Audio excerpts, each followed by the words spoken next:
Cette semaine, à l'émission, plus de 300 000 déplacés Rohingyas en Birmanie et une polémique.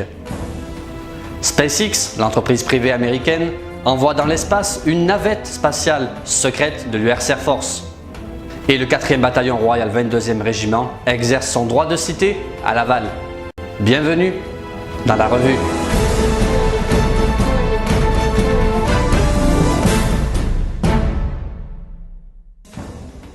La sonnette d'alarme a été tirée par les Nations Unies cette semaine alors que le cap des 300 000 réfugiés Rohingyas au Bangladesh fuyant les violences en Birmanie a été franchi. La plupart des familles ont dû marcher pendant plusieurs jours pour atteindre le Bangladesh, survivant sous la pluie avec très peu de vivres et d'eau. La minorité musulmane birmane subit discrimination, travail forcé et pauvreté depuis des décennies et depuis quelques semaines subit des violences de la police qui a tué près de 450 terroristes. Le prix Nobel de la paix 1991 Aung San Suu Kyi, qui dirige de facto le pays, n'a que réagi par voie de communiqué, dénonçant la désinformation des médias internationaux. Le monde entier, lui, a réagi, estimant qu'elle ne méritait pas son prix Nobel. On estime qu'entre les violences d'octobre qui avaient poussé 87 000 personnes à fuir et les troubles actuels, près du tiers des Rohingyas de Birmanie sont désormais au Bangladesh. L'US Navy, sursollicité sur les théâtres étrangers, n'entretient pas correctement ses navires et n'entraîne pas suffisamment ses marins surmenés, conclut un rapport officiel. Les problèmes sont plus visibles sur les navires ayant leur port d'attache au Japon, qui sont fréquemment déployés pour des missions sensibles à mer de Chine et au large de la péninsule coréenne. Dans cette zone maritime, les marins travaillent jusqu'à 100 heures par semaine. L'armée syrienne a brisé samedi dernier le siège imposé par le groupe État islamique sur un secteur gouvernemental au sud de Deir ez-Zor, en atteignant l'aéroport militaire encerclé par les djihadistes depuis près de 3 ans. Mardi dernier, l'armée avait déjà brisé le siège imposé par les djihadistes à une autre enclave gouvernementale dans l'ouest de Deir ez-Zor, capitale de la province du même nom, située dans l'est de la Syrie.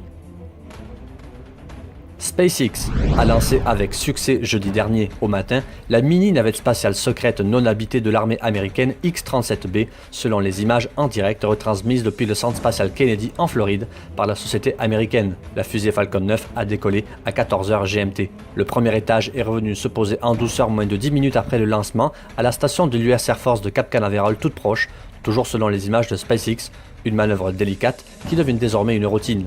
Ce tir est resté incertain jusqu'à jeudi matin alors que l'ouragan de grande puissance Irma se dirigeait vers la Floride dans le sud-est des États-Unis. L'avion spatial X-37B, également appelé véhicule test orbital, est l'un des 2 engins de ce type connus dans la flotte de l'US Air Force. Lors de sa précédente mission, le X-37B avait effectué un vol orbital en continu de 718 jours. Il était revenu se poser sur Terre le 7 mai dernier. La Colombie et l'ELN, dernière guérilla active du pays depuis l'accord de paix avec les FARC, ont annoncé lundi dernier la conclusion d'un cessez-le-feu bilatéral temporaire dans le cadre des pourparlers visant à clore plus d'un demi-siècle de conflit armé. Le cessez-le-feu sera effectif à partir d'octobre pour une durée renouvelable d'un peu plus de 3 mois, a déclaré dans la foulée le président Juan Manuel Santos, qui entend parvenir à une paix complète après l'accord historique signé il y a 9 mois avec la guérilla des FARC. Le secrétaire général de l'OTAN, Jens Stoltenberg, a dénoncé dimanche la multiplication des essais nucléaires et de missiles balistiques de la Corée du Nord, une menace mondiale qui requiert une réponse mondiale. Nous demandons à la Corée du Nord d'abandonner ses programmes nucléaires, ses programmes de missiles et de s'abstenir de procéder à d'autres essais, car il s'agit d'une violation flagrante de plusieurs résolutions de l'ONU sur la sécurité et d'une menace pour la paix et la stabilité, a-t-il ajouté. Les réservistes du 4e bataillon royal 22e régiment, basé à Laval, ont défilé dans les rues de la ville ce dimanche 10 septembre pour exercer leur droit de cité.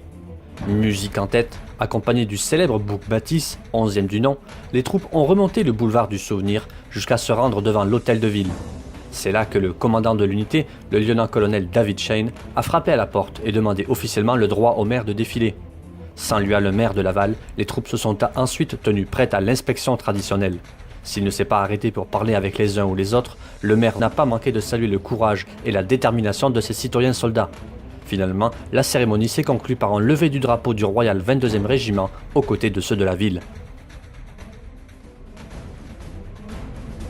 Voilà, merci d'avoir regardé cette revue de l'actualité de la semaine du lundi 4 au dimanche 10 septembre. Rendez-vous la semaine prochaine.